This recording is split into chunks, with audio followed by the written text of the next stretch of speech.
The Boy Who Walked Backwards by Ben Suris and illustrated by Nicole Marie Burton. Leo was an Ojibwe boy from Serpent River First Nation in northern Ontario. He lived there with his mom, dad, and little brother. Leo lived a traditional Ojibwe life with home-cooked meals, splishy-splashy baths once a week, and bedtime stories that made him dream of adventure. Behind Leo's house was a tall, dense forest. He and his friends spent a lot of time there. They played all kinds of games. One of his favorites was Nagi-Gaza, or what some people call hide and seek. Leo and his friends played Nagi-Gaza in the forest among the black spruce and birch trees. Leo was very good at playing Nagi-Gaza. He could stand perfectly still. His friends would run past him and not even know he was there until he jumped out and said boo. One day, strangers came to Serpent River. They had squawky voices that sounded like unhappy magpies. The strangers read from scrolls of paper. "We have come to collect all the Ojibwe children so they may become educated." Leo and his friends were loaded into the back of a rickety old cattle truck. They were brought to a school run by nuns, covered from head to toe in black and white clothing.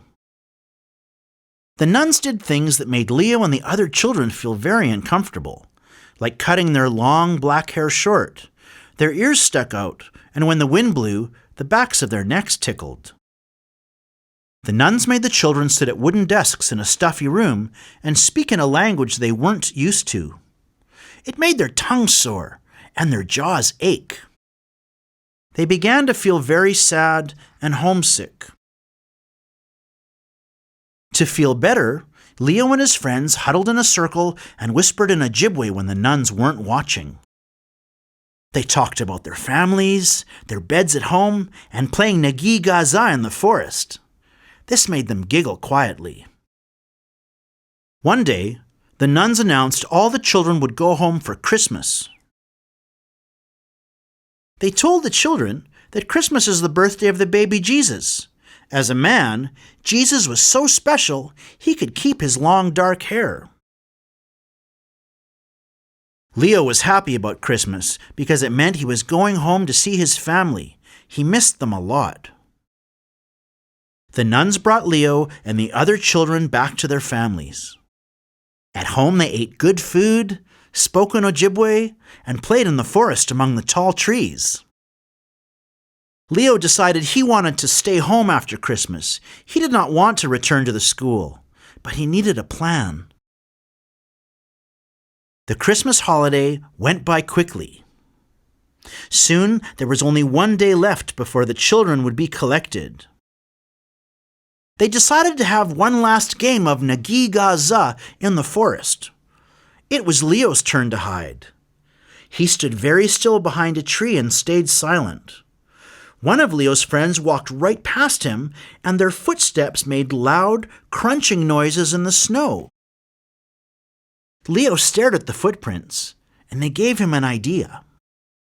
The sky began to darken, and snow started to fall. Leo and the other children headed home for one last good meal with their families. The snow fell until morning. The next day, Leo got up very early. He did not want to wake his family, so he quietly put on his moccasins, mitts, and jacket and then stepped outside. Leo turned to face the house and started walking backwards through the freshly fallen snow.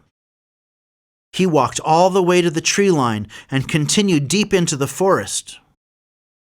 Just like when he played Nagi-Gaza, Leo waited silently and stayed still. Eventually, he heard the cattle truck arrive at his family's house. He could hear the voices of his friends in the back of the truck. Then he heard a magpie-like voice squawking out his name. "Leo Day! Where is Leo Day?" The truck driver walked around the yard looking for some sign of the boy, but all he could find were tracks in the snow that looked like they came out of the forest. The driver pointed at the tracks and said to the nun, "There's no sign of the boy, just these tracks coming out of the forest. He can't be in there." Leo's parents shrugged their shoulders and made question-mark faces. The nun's face turned red, and she let out a frustrated and grumpy-sounding harumph. The people from the truck glanced around the yard one last time and then drove away. Once the sound of the cattle truck had faded in the distance, Leo let out a huge sigh and ran out of the forest, up the steps, and into the arms of his surprised mother and father, who gave him big, happy hugs. They brought him inside, wrapped him in a blanket, and gave him a cup of tea so he could warm up. Leo smiled.